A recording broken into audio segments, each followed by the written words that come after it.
Saint মার্টিনের সুরক্ষা আর যোগাযোগের মাধ্যম নিয়ে নতুন করে ভাবার সময় এসেছে বলে মনে করেন একজন নিরাপত্তা বিশেষজ্ঞ। একই সাথে কেউ যেন বাংলাদেশের সীমান্ত পেরিয়ে অনুপ্রবেশ করতে না পারে সেদিকেও নজর রাখার পরামর্শ দিয়েছেন তিনি। এদিকে গেল কদিনের শঙ্কা কাটিয়ে নৌবাহিনী এবং কোস্ট গার্ডের টহলে কিছুটা স্বস্তি ফিরেছে সেন্ট মার্টিন সহ টেকনাফ উপকূলের বাসিন্দাদের মধ্যে। টানা কদিনের উত্তেজনার পর সেন্ট মার্টিনে পরিস্থিতি এখন অনেকটাই শান্ত। স্থানীয়রা বলছেন গেল এক সপ্তাহ ধরে মিয়ানমারের অভ্যন্তরে মর্টার শেল বিস্ফোরণের তাণ্ডব চললেও এখন পরিস্থিতি স্বাভাবিক। দ্বীপের মানুষ কিছুটা স্বস্তি নিয়ে ঈদ উদযাপন করতেছে। ওরা তো শুধু ওনাদের বর্ডারে থাকে, আমাদের বর্ডারে কোনো আক্রমণ করে না।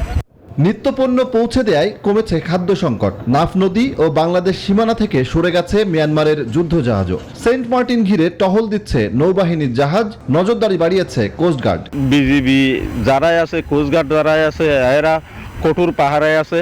চতুর্পাশে কোস্টগার্ড আর নেভি যেভাবে টহল দিচ্ছে, তাতে আমরা মনে করতেছি আমরা নিরাপদে আছি। মানে তাদের দুটি জাহাজ নাফ নদীর মোহনা থেকে চলে গেছে, নাফ নদীও নাই এবং দুটি জাহাজ রয়েছে, এরা তাদের সীমানে আছে আর আমাদের সীমানে আমাদের জাহাজগুলো আছে।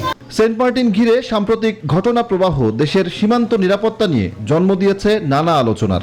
এই নিরাপত্তা বিশ্লেষক বলছেন এখন পরিস্থিতি স্বাভাবিক হলেও প্রবাল দ্বীপটির সুরক্ষা নিয়ে নতুন করে ভাবার সময় এসেছে। সেন্ট মার্টিনকে নিয়ে নতুন করে ভাবতে হবে।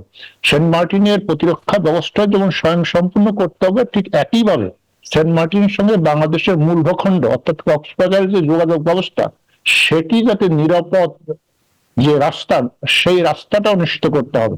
মিয়ানমারের অভ্যন্তরীণ দ্বন্দ্বের সুযোগে যেন কোনো রোহিঙ্গা নাগরিক সীমান্তে প্রবেশ করতে না পারে সেদিকেও নজর রাখার পরামর্শ নিরাপত্তা বিশ্লেষকদের।